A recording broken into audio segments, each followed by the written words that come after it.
ओम शांति। आज हम 28 मई 2023 की बाबा की अव्यक्त मुरली सुनेंगे। ये रिवाइज कोर्स है 23 दिसंबर 1994 की। मुरली का सार है, अपने 3 स्वरूप सदा स्मृति में रहें। पहला, संगम युगी ब्राह्मण। दूसरा, ब्राह्मण सो फरिश्ता। और तीसरा, फरिश्ता सो देवता। आज बाप दादा चारों ओर के बच्चों के 3 रूप देख रहे हैं। सबसे श्रेष्ठ स्वरूप है ब्राह्मण, और ब्राह्मण सो फरिश्ता, और फरिश्ता सो देवता। ब्राह्मण स्वरूप, फरिश्ता स्वरूप और देवता स्वरूप। ब्राह्मण स्वरूप की विशेषता सर्व शक्तियों संपन्न स्वरूप की है, क्योंकि ब्राह्मण अर्थात माया जीत। तो सर्वशक्ति संपन्न बनना ही माया जीत बनना है। पहला स्वरूप ब्राह्मण। स्वयं को देखो कि ब्राह्मण स्वरूप की विशेषता सर्व शक्तियाँ धारण हुई हैं। सर्व शक्तियाँ हैं व कोई शक्ति है। अगर एक शक्ति भी कमजोर है व कम है तो ब्राह्मण स्वरूप के बदले बार बार क्षत्रिय अर्थात युद्ध करने वाले बन जाते हैं। क्षत्रिय का कर्तव्य है युद्ध करना, और ब्राह्मण का कर्तव्य है सदा और सहज माया जीत बनना। ब्राह्मण अर्थात विजयी, सदा सर्व शक्तियों अर्थात सर्व शस्त्रों से संपन्न है। और क्षत्रिय अर्थात कभी विजयी और कभी हार खाने वाले, क्योंकि शक्तियाँ मिलते हुए भी धारण नहीं कर सकते। इसीलिए समय और परिस्थिति प्रमाण सदा विजयी नहीं बन सकते। ब्राह्मण स्वरूप अर्थात सदा ताज तख्त और तिलकधारी, विश्व कल्याण की जिम्मेदारी के ताजधारी, सदा स्वतः स्मृति के तिलकधारी, सदा बाप के दिल तख्त नसीन। क्षत्रिय एक रस अचल अडोल न होने के कारण कभी अचल, कभी हलचल, कभी अधिकारी और कभी बाप से शक्ति मांगने वाले रॉयल भिखारी। ब्राह्मण अर्थात सदा अलौकिक मौज के जीवन में रहने वाले, सदा रूहानी सीरत और सूरत वाले। क्षत्रिय अर्थात कभी कैसे कभी कैसे। तो अपने से पूछो मैं कौन? कभी ब्राह्मण, कभी क्षत्रिय, या सदा ब्राह्मण जीवन की विशेषताओं से संपन्न है। लक्ष्य ब्राह्मण जीवन का है, लेकिन कभी ब्राह्मण कभी क्षत्रिय, ऐसे लक्षण तो नहीं है। लक्ष्य और लक्षण समान है व अंतर है। बोल और कर्म समान है व अंतर है। सभी ब्रह्मा कुमार कुमारी कहलाते हो ना, कि क्षत्रिय कहलाते हो? चंद्रवंशी कहलाना भी पसंद नहीं करते ना। कोई कहे आप चंद्रवंशी हैं तो पसंद आएगा? नहीं। और कर्म क्या है? जिस समय युद्ध में लगे हुए हो उस समय का फोटो अपना निकालो। फोटो निकालने का शौक बहुत होता है ना, तो अपना फोटो निकालना आता है या दूसरों का फोटो निकालना आता है? तो अपना फोटो निकालो कि मैं कौन हूँ। अगर फोटो भी कोई का अच्छा नहीं निकलता है तो पसंद नहीं करते हो ना। तो सारे दिन में वह कितनी बारी समय प्रति समय ब्राह्मण के बजाय क्षत्रिय बन जाते हैं, ये चेक करो। और चेक करके चेंज करो। सिर्फ चेक नहीं करना, चेक किया जाता है चेंज करने के लिए। तो सभी के पास परिवर्तन शक्ति है कि कोई के पास नहीं है? ये तो बहुत अच्छी खुशी की बात है कि सभी के पास है। अब समय पर काम में लगाना आता है या कभी नहीं भी लगती है, क्योंकि शक्ति है तो समय पर काम आवे। दुश्मन है ही नहीं और शस्त्र बहुत बढ़िया है मेरे पास, और जब दुश्मन आवे तो शस्त्र काम में ही नहीं आवे, तो क्या उसको शक्तिशाली कहेंगे? सिर्फ ये चेक नहीं करो कि शक्ति है, लेकिन कर्म में समय प्रमाण जो शक्ति चाहिए वही शक्ति कार्य में लगाना आता है, कि दुश्मन वार कर देता पीछे शक्ति याद आती है। तो ब्राह्मण जीवन की विशेषताओं को चेक करो। ब्राह्मण सो फरिश्ता बनेगा, क्षत्रिय सो फरिश्ता नहीं। दूसरा स्वरूप है फरिश्ता। सभी को फरिश्ता बनना ही है ना, कि फरिश्ता बनना मुश्किल है, सहज है या मुश्किल? या कभी मुश्किल कभी सहज। तो फरिश्ता स्वरूप की विशेषता सभी जानते भी हो कि फरिश्ता अर्थात डबल लाइट। तो डबल लाइट है कि कभी बोझ उठाने को दिल करता और उठा लेते हो, व उठाने नहीं चाहते हो लेकिन माया सिर पर टोकरी रख देती है। माया अपनी आर्टिफिशियल टेम्पररी शक्ति ऐसी दिखाती है जो मजबूरी से भी बोझ उठाना न चाहते भी उठा लेते हैं, क्योंकि कमज़ोर होने के कारण कमज़ोर सदा पर अधीन होता है। तो माया भी अधीन बना देती है, अधिकारीपन भूल जाता है और अधीन बन जाते। उस समय भाषा क्या होती है? चाहते तो नहीं है लेकिन पता नहीं, हर बात में पता नहीं करते रहेंगे। अधिकारी अर्थात सदा स्वतंत्र और अधीन अर्थात सदा परवश। तो परवश कभी भी मौज की जीवन में नहीं रह सकते। ब्राह्मण अर्थात मौज की जीवन। अगर कोई भी समय मौज के बजाय मूंझते हो, ये क्या है, ये कैसा है, क्या यही होता है, ये तो मौज नहीं, ये मूंझने की जीवन है। अगर कोई भी समय मौज की कमी अनुभव करते हो तो फिर से ये पाठ पहला याद करो कि मैं कौन हूँ। सिर्फ आत्मा नहीं, लेकिन कौन सी आत्मा हूँ, इसके कितने जवाब आएंगे। लंबी लिस्ट है ना। रोज की मुरली में मैं कौन का भिन्न भिन्न पाठ पढ़ते रहते हो, सुनते रहते हो। तो फरिश्ता अर्थात डबल लाइट। लाइट अर्थात हल्कापन। हल्कापन का अर्थ है सिर्फ परिस्थिति के समय हल्का नहीं, लेकिन सारे दिन में स्वभाव, संस्कार, संबंध, संपर्क में लाइट रहे। वैसे ठीक है, लेकिन स्वभाव संस्कार में भी अगर हल्कापन नहीं है तो फरिश्ता कहेंगे। और हल्के की निशानी है, हल्की चीज़ सभी को प्यारी लगती है। कोई बोझ वाली चीज़ आपको देवे तो पसंद करेंगे, और हल्की बढ़िया चीज़ हो तो पसंद करेंगे ना। तो जो स्वभाव, संस्कार, संबंध, संपर्क में हल्का होगा, उसकी निशानी वो सर्व के प्यारे और न्यारे होंगे, क्योंकि ब्राह्मण स्वभाव है, अलग स्वभाव नहीं। ब्राह्मण अर्थात सबके दिल पसंद स्वभाव, संस्कार व संबंध संपर्क वाले हो। मेजॉरिटी 95% के दिल पसंद जरूर हो, इतनी रिजल्ट जरूर होनी चाहिए। 5% अभी भी मार्जिन दे रहे हैं, अंत तक नहीं है लेकिन अभी दे रहे हैं। 95% सर्व के दिल पसंद अर्थात सर्व से लाइट, और वो हल्कापन बोल, कर्म और वृत्ति से अनुभव हो। ऐसे नहीं मैं तो हल्का हूँ लेकिन दूसरे मेरे को नहीं समझते, पहचानते नहीं। अगर नहीं पहचानते तो आप अपने विल पावर से उन्हों को भी पहचान दो। आपके कर्म वृत्ति उसको परिवर्तन करे। इसमें सिर्फ परिवर्तन करने में सहन शक्ति की आवश्यकता होती है। और फरिश्ता अर्थात जिसका पुरानी देह और पुरानी दुनिया से रिश्ता नहीं। ये सभी को याद है ना कि अभी भी वो रहा हुआ है। पुरानी देह से लगाव है क्या? देह के संबंध से हल्के हो गए हो कि नहीं? काका, चाचा, मामा उससे न्यारे हो गए हो ना, कि अभी भी हैं न्यारे और प्यारे हैं? प्यारे हैं लेकिन न्यारे हो करके प्यारे बनते हैं, ये गलती हो जाती है, ये मिस हो जाता है। या तो न्यारे हो जाना सहज लगता या तो प्यारा होना सहज लगता। लेकिन ये देह के संबंध काका, मामा, चाचा, ये फिर भी सहज है। सहज है या थोड़ा थोड़ा स्वप्न में, संकल्प में आ जाता है।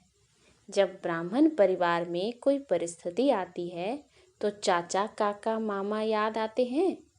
बाप दादा देखते हैं कि परिस्थिति के समय कई आत्माओं को ब्राह्मण परिवार के बजाय लौकिक संबंध जल्दी स्मृति में आता है।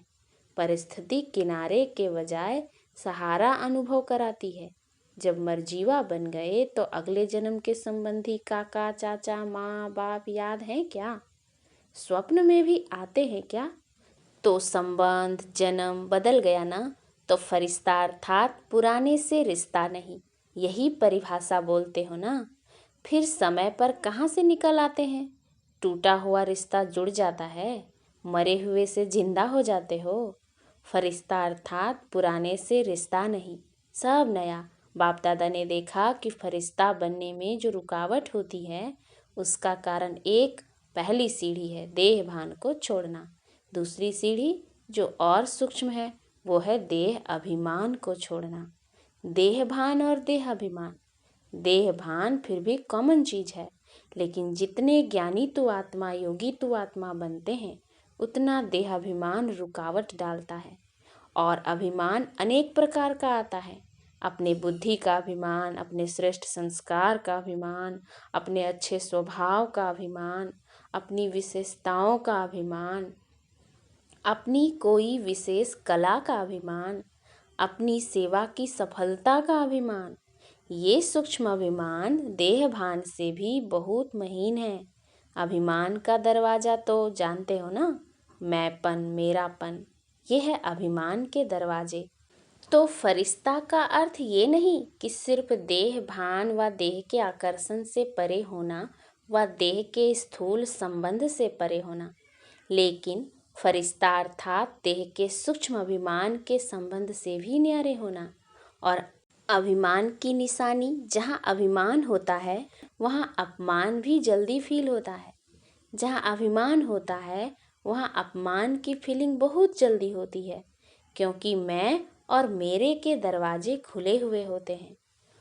फरिश्ते का यथार्थ स्वरूप है देह भान और देह के संबंध से, देह अभिमान से न्यारा। अगर कोई गुण है, कोई शक्ति है, तो दाता को क्यों भूल जाते हैं। और दूसरी बात, इससे सहज न्यारे होने का रास्ता व विधि बहुत सहज है, एक अक्षर है। एक अक्षर में इतनी ताकत है जो देह अभिमान और देह भान सदा के लिए समाप्त हो जाता है। वो एक शब्द कौन सा है? करण करावनहार बाप करा रहा है। करण करावनहार शब्द भान और अभिमान दोनों को मिटा देता है। एक शब्द याद करना तो सहज है ना, और सारी पॉइंट्स भूल भी जाओ, भूलना तो नहीं है लेकिन अगर भूल भी जाओ तो एक शब्द तो याद कर सकते हो ना, करण करावनहार बाबा है। तो देखो फरिश्ते जीवन का अनुभव कितना सहज अनुभव होता। ब्रह्मा बाप फरिश्ता बना किस आधार से? सदा करण करावनहार की स्मृति से समर्थ बन फरिश्ते बने। फॉलो फादर है ना, या फॉलो माया है।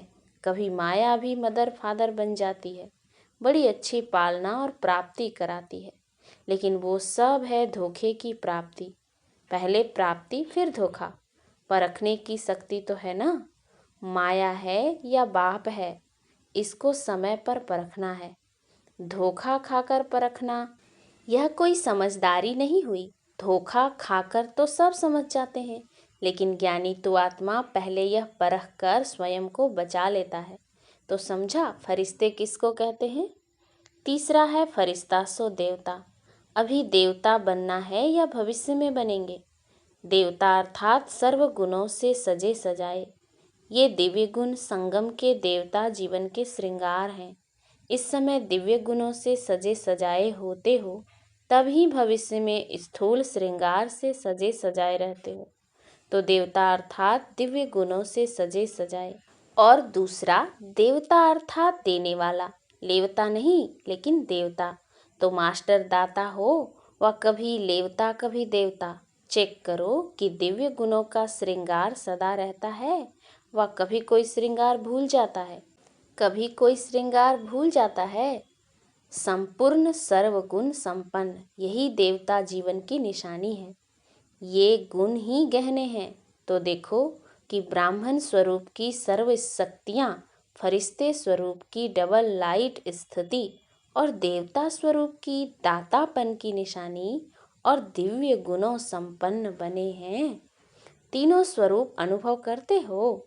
जैसे बाप के तीन संबंध, बाप, शिक्षक, सतगुरु सदा याद रहते, ऐसे ये तीन स्वरूप सदा याद रखो। समझा? बनना तो आपको ही है या और कोई आने वाले हैं? आपको ही बनना है ना। आज ब्राह्मण, कल फरिश्ता और कल देवता। अपने फरिश्ते स्वरूप को ज्ञान के दर्पण में देखो। फरिश्ते सदा उड़ते रहते हैं और मैसेज देते रहते हैं। फरिश्ता आया, संदेश दिया और उड़ा। तो वो फरिश्ते कौन हैं? आप ही हो ना? फलक से कहो हम ही थे, हम ही हैं और हम ही रहेंगे। पक्का है ना? इसको कहा जाता है निश्चय बुद्धि विजयी। क्षत्रिय हो व विजयी हो, क्षत्रिय कोई तो बनेगा, वो दूसरे बनेंगे। तो आप ब्राह्मण हो, चलते चलते कभी क्षत्रिय नहीं बनना। अगर बार बार क्षत्रिय बनते रहेंगे, युद्ध करते रहेंगे, तो युद्ध के संस्कार ले जाने वाले कहाँ पहुँचेंगे? चंद्रवंशी में या सूर्यवंशी में? तो चंद्रवंशी तो पसंद नहीं है ना, कि कभी कभी हो गए तो भी हर्जा नहीं। तो सब कौन हो? ब्राह्मण। पक्के ब्राह्मण हो या थोड़े थोड़े कच्चे? शक्तियाँ पक्की हैं, पांडव पक्के हैं। अगर पक्के हैं तो सदा खुशखबरी के पत्र आवे। माया आ गई, ये हो गया, पता नहीं क्या हो गया, कैसे हो गया, ये संकल्प में भी नहीं हो। बाप तो कहते हैं स्वप्न मात्र भी नहीं, स्वप्न में भी क्यों क्या नहीं। ऐसे पक्के हो? शक्तियाँ महापक्की हो? कहो पांडव पक्के तो हम महापक्के, क्योंकि शक्तियों को ही निमित्त बनाया है। तो निमित्त वाले ही कच्चे पक्के होंगे तो औरों का क्या हाल होगा? पांडव बैकबोन है। बैकबोन बनना अच्छा लगता है ना, या सामना करना अच्छा लगता है? बैकबोन बनना अच्छा है। सेफ हो बहुत, नहीं तो मार खाते। अच्छा, सभी अपने स्वीट होम में पहुंच गए। संकल्प था जाना है, जाना है, और अभी फिर क्या संकल्प है? अभी भी जाना है ना। सेवा अर्थ जा रहे हैं, इसीलिए खुशी खुशी से जाते हैं। सेवा पर जाएंगे या दुकान पर जाएंगे? घर में जाएंगे, दफ्तर में जाएंगे? चाहे दफ्तर हो चाहे घर हो, लेकिन सभी सेवा के स्थान हैं। सेवाधारियों की हर जगह सेवा है। तो मधुवन में आना और उमंग उत्साह का खजाना भरना और फिर सेवा पर जाना। खुशी खुशी से जाते हो ना, कि मजबूरी से जाते हो? सेवा माना खुशी। हिसाब किताब है, कर्ज चुकाने जा रहे हैं, ऐसे नहीं, फर्ज चुकाने जा रहे हैं। घर में बगुले बहुत हैं, अगर बगुले नहीं होंगे तो ज्ञान किसको देंगे? हंस को हंस बनाएंगे क्या? बगुलों को ही तो हंस बनाएंगे ना। तो क्या याद रखेंगे? ब्राह्मण सो फरिश्ता, फरिश्ता सो देवता। पक्का रहेगा ना, कि ट्रेन में जाते जाते एक भूल जाएगा, अपने स्थान पर जाते जाते बाकी एक रह जाए? ऐसे तो नहीं होगा ना। अच्छा, चारों ओर के सर्व ब्राह्मण सो फरिश्ता, फरिश्ता सो देवता, तीनों स्वरूप के स्मृति स्वरूप आत्माओं को सदा एक शब्द करण करावन हार की स्मृति से स्वयं को डबल लाइट बनाने वाले श्रेष्ठ आत्माओं को सदा देवता अर्थात दाता बन देने वाले सर्व खजानों से संपन्न आत्माओं को सदा वरदानों को कर्म में लाने वाले कर्म योगी आत्माओं को बाप दादा का याद प्यार और नमस्ते। हम रूहानी बच्चों की रूहानी बाप दादा को याद प्यार, गुड मॉर्निंग और नमस्ते नमस्ते नमस्ते। वरदान: दिव्य बुद्धि द्वारा दिव्य सिद्धियों को प्राप्त करने वाले सिद्धि स्वरूप भव। जैसा समय उस विधि से दिव्य बुद्धि को यूज करो तो सर्व सिद्धियाँ आपकी हथेली पर हैं। सिद्धि कोई बड़ी चीज नहीं है, सिर्फ दिव्य बुद्धि की सफाई है। जैसे आजकल के जादूगर हाथ की सफाई दिखाते हैं, यह दिव्य बुद्धि की सफाई सर्व सिद्धियों को हथेली में कर देती है। आप ब्राह्मण आत्माओं ने सब दिव्य सिद्धियां प्राप्त की हैं, इसीलिए आपकी मूर्तियों द्वारा आज तक भी भक्त सिद्धि प्राप्त करने के लिए जाते हैं। स्लोगन: जिनके पास सर्वशक्तिमान बाप की सर्व शक्तियाँ हैं, उनकी हार कभी हो नहीं सकती। अच्छा, ओम शांति।